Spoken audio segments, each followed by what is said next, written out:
The alien girl was crying alone. I gave her my birthday cake. The sound coming through the wall stopped me cold. It was not a scream, it was not an alarm.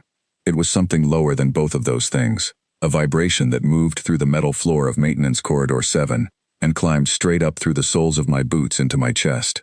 I had lived on the Interstellar Exchange Station Concordia for all 17 years of my life, and in that time I had heard the clicking speech of the Sarathi, the layered hum of the Valori, and the deep percussion of the Dveth language that made your back teeth ache if you stood too close. I knew alien sound. This was not alien sound. This was grief. I was carrying a white box. Inside it was the most expensive thing my parents had managed to put together in 6 months of quiet saving.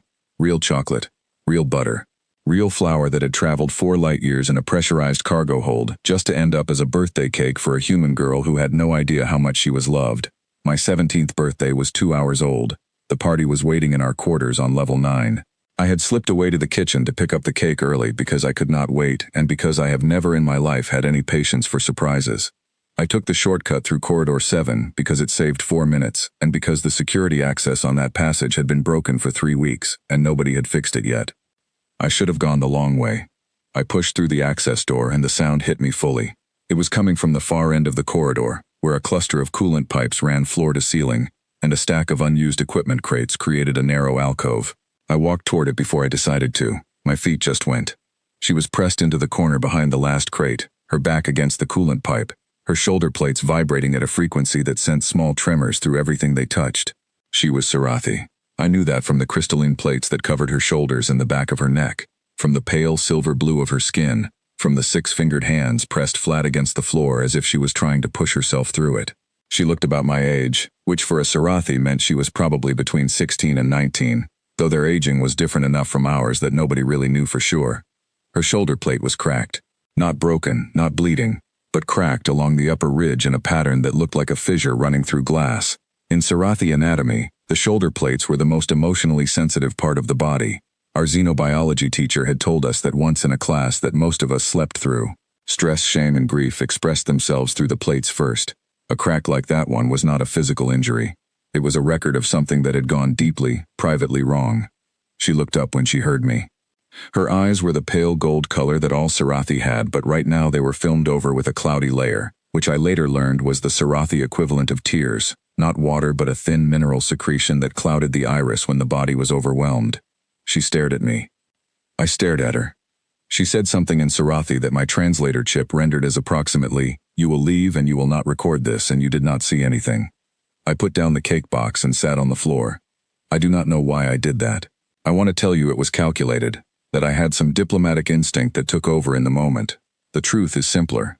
She looked the way I felt the morning I failed my first piloting certification, sitting on the floor of a simulator pod with my face in my hands and absolutely no idea how to get up. Something in my body recognized that and responded before my brain had a chance to make it complicated. She told me to leave again. Her translator chip rendered it this time as, "This space is restricted, and your presence here is a violation of Station Code 14-7. I said I knew. I said I had been violating Station Code 14-7 for 2 years, because it was the fastest route between the kitchen and level 9. I told her my name was Nora. I told her it was my birthday. She was quiet for a long time. I opened the cake box. The smell came out slowly. Chocolate and vanilla, and the particular warm sweetness of something baked with real butter. For a human, that smell is memory and comfort folded together. For a Sarathi, smell is closer to music. They process chemical information the way we process sound, in layers, with emotional weight attached to each component. I watched her go completely still as the smell reached her. Her shoulder plates stopped vibrating. Her hands flattened more deliberately on the floor. She was listening to it with her whole body. I cut a slice. I put it on the small plastic plate I had grabbed from the kitchen along with the box, because my mother always said presentation mattered. I held it out toward her, not pushing it forward, just offering it as a thing that existed and that she could take or ignore. She looked at the plate for a long time. Then she said, very quietly, in Sarathi, "What is this ritual?" I told her it was a birthday cake. I told her that humans mark the day they were born by gathering the people around them and sharing the sweetest thing they have. I told her the chocolate had come from a planet called Earth that most of the station had never seen, that the recipe had been made by my grandmother, and then my mother, and now existed in a handwritten notebook that was the most carefully preserved object in our quarters. I told her that on Earth, before space, people used to light small fires on top of the cake to represent each year of life, and that you were supposed to blow them out and make a wish, and that nobody in the history of humanity had ever been able to explain exactly why that was supposed to work, but everyone did it anyway because it felt right. She said, "Your species marks grief with fire and sweetness." I said, "Not grief exactly, more like the fact of still being here." She was quiet again. Then she said her name was Velthara, and that she had failed her resonance ascension that morning, and that she would not be speaking of it again, because among the Sarathi there was no speaking of it. You failed the ascension. You carried that failure in your body. You went on. No one acknowledged it. No one sat with you. No one offered you anything. The cracked plate on her shoulder would heal over time into a seam that only she and those who looked closely would ever see, and every Sarathi who saw it would know exactly what it meant, and no one would say a word. That was the way. I looked at the cake in my hand. I said, "That sounds like the loneliest thing I have ever heard." She said, "It is efficient. It removes the distortion of communal grief from the individual process of recovery." I said, "It also sounds like something someone made up to avoid sitting on the floor of a maintenance corridor with a cracked shoulder and someone else's birthday cake." That was when something shifted. I cannot explain it exactly. It was not dramatic. She did not cry. She did not embrace me. She is Sarathi. They do not do either of those things. But something in the set of her plates changed, a micro-adjustment in the angle that my years of living among alien species had taught me to read, the way you learn to read weather. She had put something down, just a small thing, just the performance of being fine. She told me what the resonance ascension was. It was the defining moment of Sarathi adolescence, a trial in which a young Sarathi had to sustain a precise resonance frequency for an unbroken 40-minute period, a test of emotional control, of internal discipline, of the ability to hold yourself perfectly still inside, while everything around you pushed and pulled. She had made it to 37 minutes. Then something had broken. She did not tell me what. I did not ask. I told her about the piloting exam.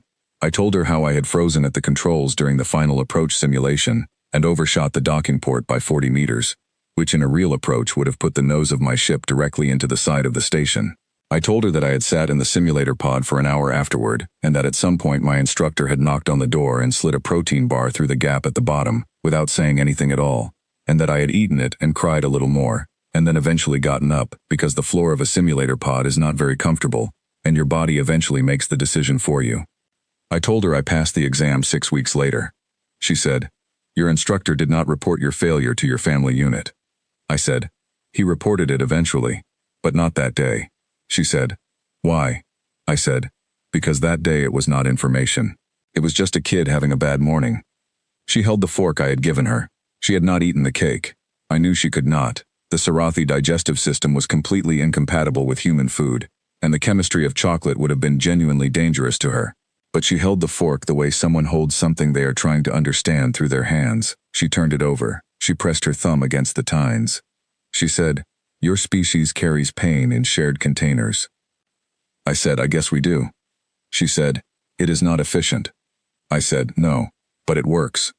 She made a sound then, small and sudden, a single click from somewhere in her chest. It startled her as much as it startled me. Among the Sarathi, that sound was involuntary, something that happened when the body found something unexpected and could not process it quickly enough to maintain silence. It was, as close as anyone had been able to determine, the Sarathi equivalent of a laugh. She looked at the fork in her hand as if she had forgotten she was holding it.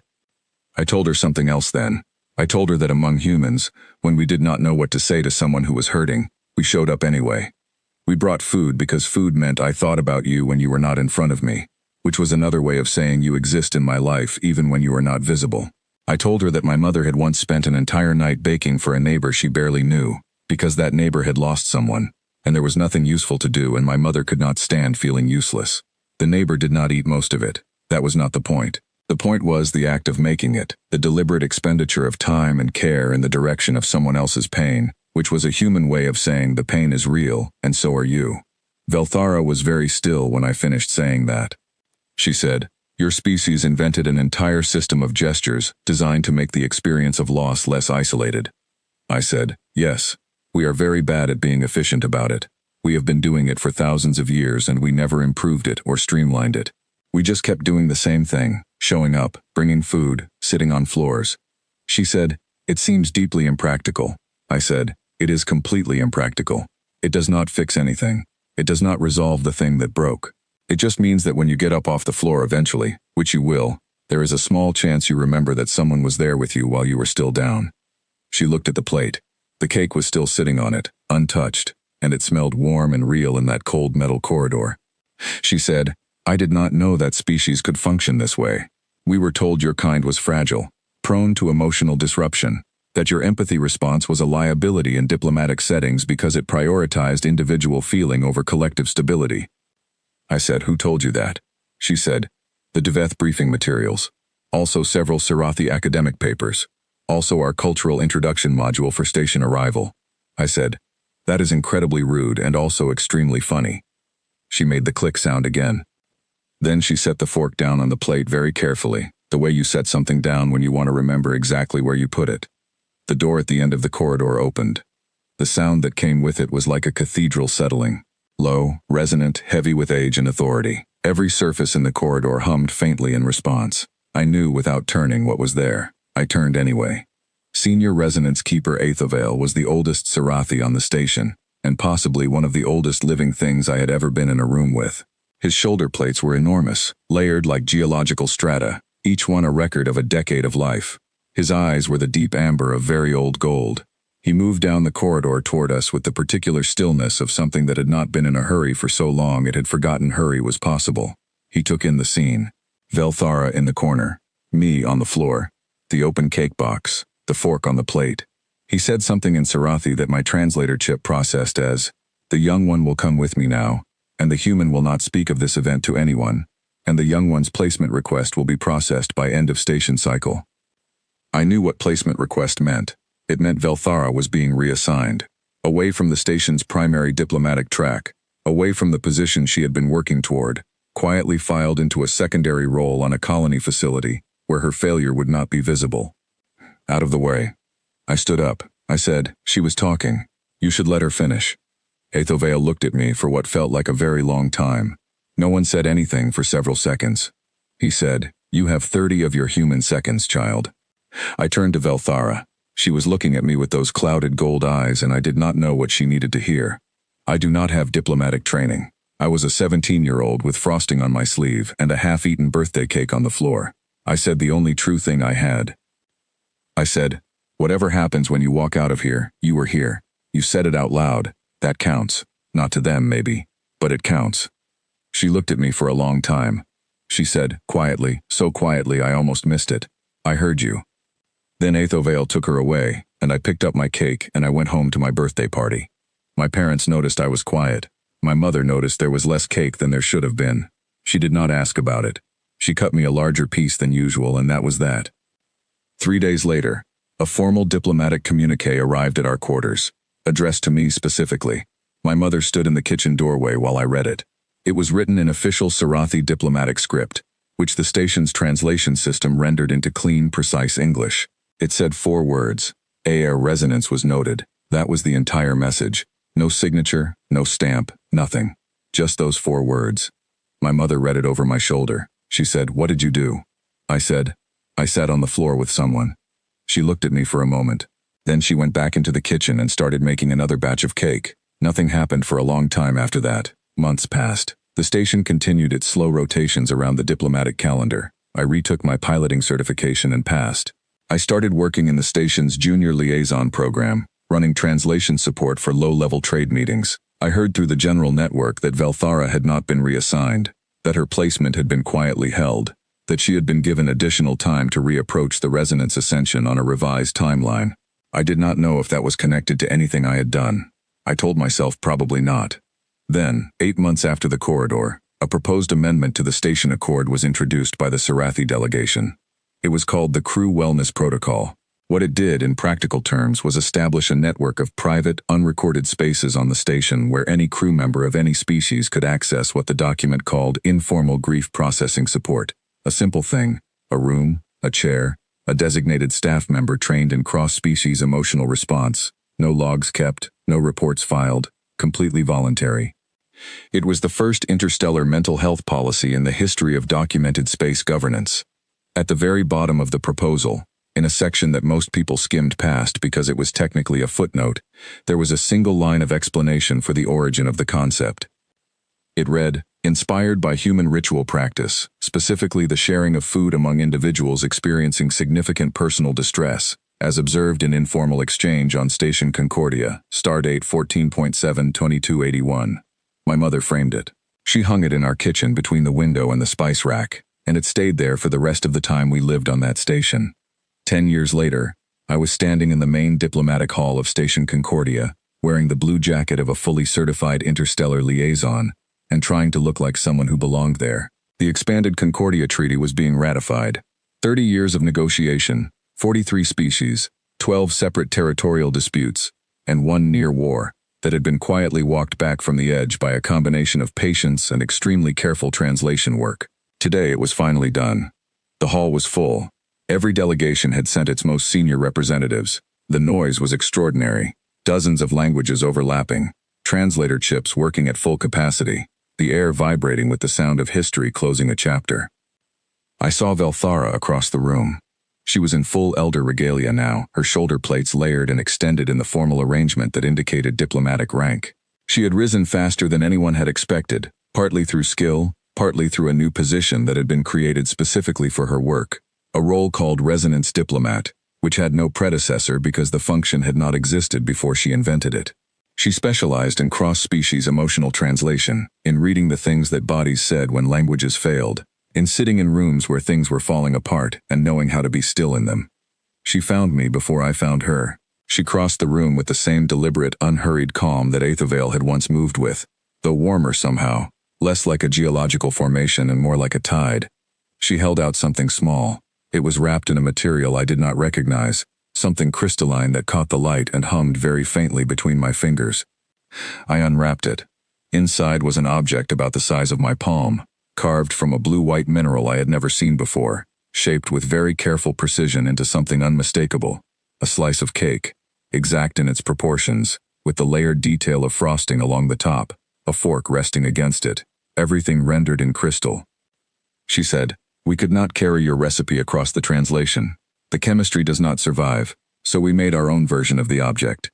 It is presented now among the Sarathi, to individuals who have experienced significant loss. It means, you were seen. You do not carry this alone." I looked at it for a long time. She said, "It is given at a ceremony. There is no fire. We have not yet agreed on the fire, but we are discussing it." I said, "The fire is the best part. Don't skip the fire."